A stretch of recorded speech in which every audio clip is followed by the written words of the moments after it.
Hey there, it's Matt. Today we're going to show you how to check and replace the external drain hose on your GE washer if it's leaking.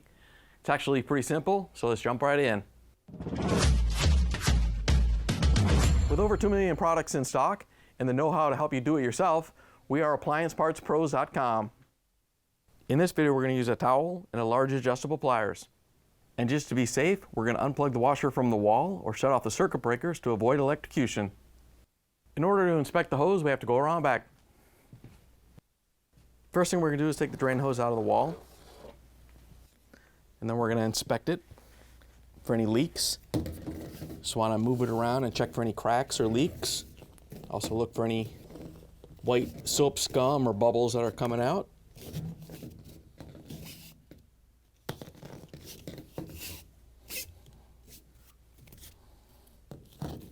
If you find anything wrong with the hose, you're going to need to change it out.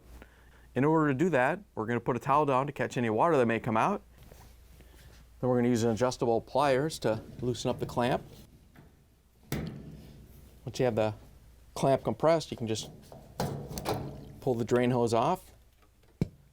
Once you have it off, you can gather it up and pull it off the machine. Make sure all the water is drained out of it, and then we can change it out. Here's the old external drain hose next to the new one. If you already have one of these, great. If not, you can get it at AppliancePartsPros.com. The new one doesn't come with a clamp, so we're just going to grab the pliers and swap it over to the new one.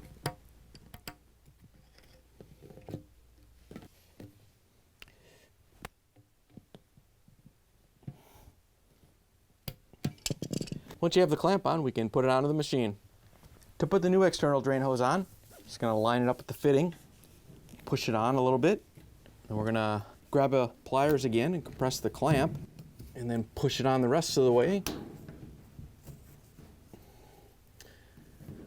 Once you have it in place, you can let go of the clamp. Then we can put the drain hose back into the wall, plug the machine back in, and take it for a spin. And that's all there is to it.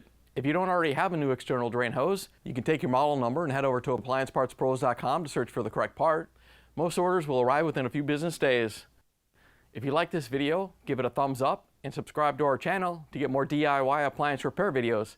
Thanks for watching.